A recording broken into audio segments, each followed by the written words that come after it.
Matt, it doesn't feel like that long ago when we were all fired up when Isaac Wilson committed to the Utah Utes. Obviously, his brother had a ton of success at BYU, and getting Isaac after a really strong career at Corner Canyon, it seemed like he was going to be the next guy after Cam Rising, honestly.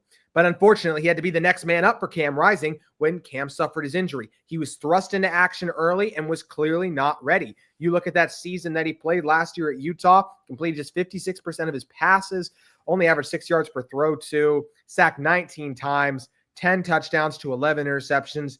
It just wasn't good. And his play was not good. Like we said a lot last year, one of the biggest issues Utah had was quarterback not delivering those throws when they needed to be there. So coming into this year, he was in a fight to be the backup quarterback. Obviously, you brought in Devin Dampier to be the starter. New offense, Jason Beck. And coming into the year, we were told at one point he actually had won the job over Byrd Ficklin, but it was 1A, 1B. Obviously, Byrd passed him up and then some as the year went on. It was an interesting situation there, but I'm looking at this now and I'm like, and this isn't inside information saying like, I have a source that says Isaac Wilson is going to transfer. This is this. Isaac Wilson entered the transfer portal last year.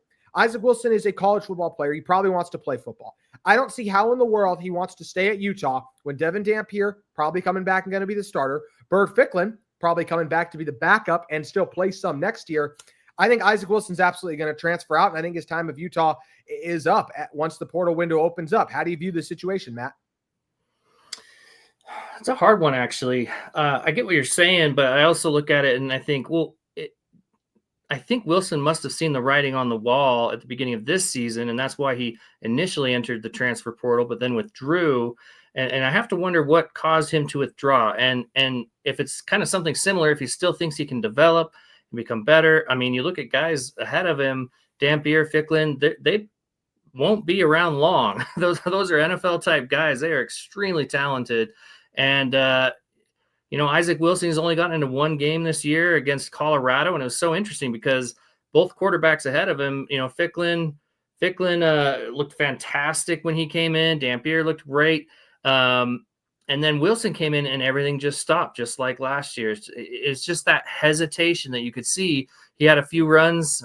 He attempted one pass that almost got intercepted.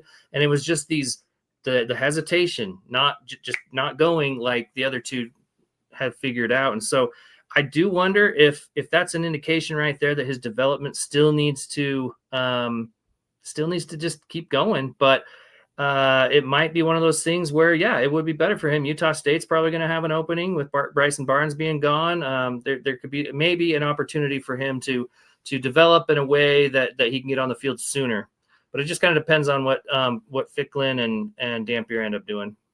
Yeah, well, to me, like Devin, I think he's going to come back unless another transfer portal team is just like, ooh, let's throw a bunch of money at him. But with the way Dampier he's been good for Utah. He hasn't been transcendent. Like the biggest thing about this Utah's transcendent is their offensive line. That's the biggest reason they're blowing teams out is they're blowing them off the ball. It hasn't been Dampier. Like that's the best quarterback on the field, no matter who he's going against week in and week out. Honestly, in some ways, we thought he'd have a little bit better of a year than he's had. Part of that being the injury. So I don't see him getting plucked away from transfer portal, and he's not an NFL guy. The accuracy just isn't there.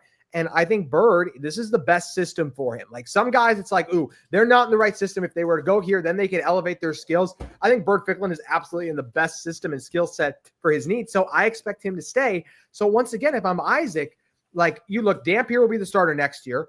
I think Byrd would be the starter after that. If you're Isaac there, you're sitting on the bench a very long time.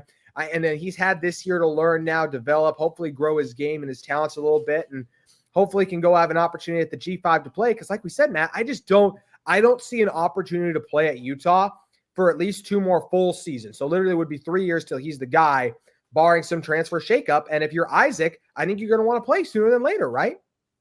Yeah, you do. But there's always that risk. There is always that Not risk. always greener. Yeah, and we're going to talk about that in a moment. I don't want to get there quite yet. But the one thing that'll be interesting too is, so Isaac probably going to transfer with the quarterback room as it is. The question then becomes, who else is going to transfer? Well, I think this Utah team's in a pretty good position. Will there be some surprises? Sure. Honestly, I'd be very concerned about losing Spencer Fano and Caleb Lomu this offseason. As good as they were last year, they've been even better this year. We're losing them the NFL draft. Like, had they been this year, next year is going to be their junior year. Bama, some of those other ones might just come in with the craziest offers ever, and we might be in danger of losing them. But I don't know. I don't see a ton of guys that Utah probably loses to the portal that are impact players.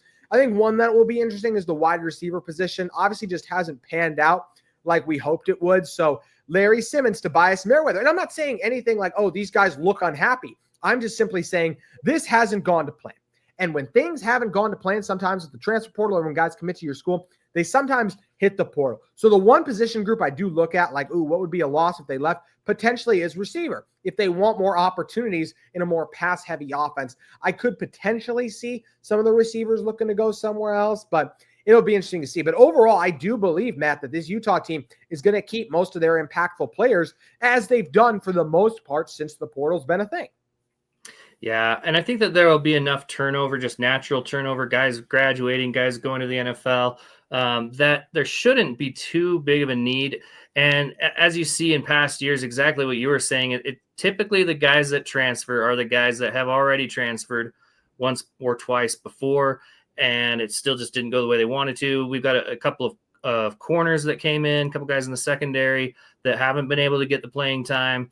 You got some receivers. I was thinking there was a guy, Stevenson from Wyoming hasn't gotten his opportunities. So yeah, there's going to be some guys that will hope to go find more opportunities. Or they may have already been, talked to and just said, hey, we're going to redshirt you and just next year will be your year. So yeah, but I don't see any big names. Like you said, there's always somebody that could get lured away by the money. But I think most guys appear to be happy. This team seems to be happy. Dampier brings a great energy as a leader to the team. So I don't think you're going to see too many guys that have a legitimate opportunity to start that take off.